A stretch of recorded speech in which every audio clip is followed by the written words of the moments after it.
Hello दोस्तों, कैसे हैं आप सभी लोग। आपका एक बार फिर से स्वागत है मेरे चैनल पर। और आज हम बात करने वाले हैं ऑपरेशन सिंदूर में इस्तेमाल हुए इंडियन एयर डिफेंस की कुछ चीज़ें, जैसे कि S-400, ब्रह्मोस मिसाइल और उसके बूस्टर्स और सुखोई 30 MKI। तो आज हम शुरू करने वाले हैं S-400 के साथ। तो अब देखिए, S-400 यानी कि एक डिफेंस सिस्टम जो दूसरे देशों से आ रही हर तरह की मिसाइल और प्लेन को डिटेक्ट करके उस पर ब्रह्मोस और अग्नि जैसी मिसाइल्स को शूट करके उसे न्यूट्रलाइज कर सकते हैं, अनलेस वो प्लेन या मिसाइल 4.5 या 5th जनरेशन के हों। लेकिन अब देखिए, ये सब जो डिफेंसिव और ऑफेंसिव सिस्टम है इंडियन एयर डिफेंस का, ये सब ऐसे ही तो अटैक्स हम करते नहीं हैं। अब देखिए, इन सब के लिए प्लानिंग और परमिशंस बहुत पहले से तैयार करनी पड़ती हैं और ये सब तैयार होती है। एक नेटवर्क का नाम है integrated air command and control system यानी ISCCS, और इसे ऑपरेशन सिंदूर के पीछे का दिमाग भी कहा जाता है। तो अगर हम S-400 की हिस्ट्री के बारे में बात करें तो यह 2018 में इंडिया को मिला था एक $5 बिलियन की डील में, जो रशिया को मिले थे $5 मिलियन। और अब जैसे कि हम जानते हैं कि अगर S-400 हमने 2018 में लिया है, यानी ये अब तक काफ़ी पुराना हो गया होगा। जी हाँ, ये काफ़ी पुराना हो गया है, लेकिन इंडिया की टेक्नोलॉजी के लेवल के हिसाब से ये अभी भी काफ़ी नए लेवल पर है।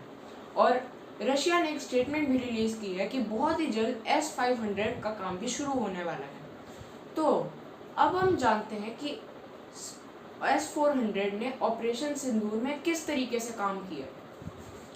तो देखिए, सिर्फ इसे ऑपरेशन सिंदूर में 2 ही बार यूज़ किया गया था, यानी जब से ये लिया गया है इंडिया द्वारा 2018 में, तब से इसे सिर्फ 2 बार ही इस्तेमाल किया, सिर्फ 50% बैटरी के साथ। और वो 2 बार का इस्तेमाल किया, पहले पठानकोट में होने वाले एक एयर अटैक में, जिसमें पाकिस्तान के 2 F-16 जेट्स बॉम्बिंग करने वाले थे पठानकोट पर, लेकिन उसी समय S-400 ने ब्रह्मोस मिसाइल से शूट करके 2 प्लेन्स को गिरा दिया और 2 F-16 वापस पाकिस्तान आ गए।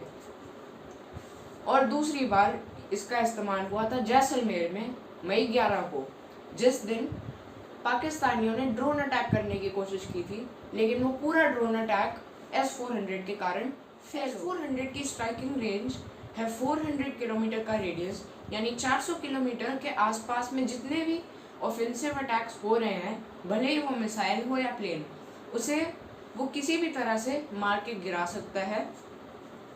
और जिस नेटवर्क का मैंने नाम लिया था IACCS, ये नेटवर्क सिर्फ अटैक्स को प्लान और उसकी परमिशंस नहीं देता, ये और भी काफ़ी कुछ करता है, जैसे कि दूसरे कंट्री के प्लेन्स का रेडियो जैम कर देना, ऑल इंडिया एयर रडार, जिससे इंडिया के में घूम रहे हर कमर्शियल प्लेन और फाइटर जेट्स जितने भी घूम रहे होते हैं, उन सब के बारे में IACCS को इसी रेडार से पता लगता है और इसकी एक्सेस इनके पास बहुत पहले से है।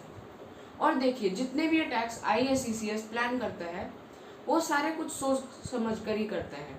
वो अटैक्स तभी प्लान होते हैं अगर उन्हें पहले से कोई अटैक का खतरा दिख रहा हो, यानी सिर्फ रेडार से नहीं, वो एयरक्राफ्ट्स की रेडियो फ्रीक्वेंसी से भी प्लेन्स को ढूंढ निकालते हैं और उन्हीं प्लेन्स पर ये अटैक करते हैं।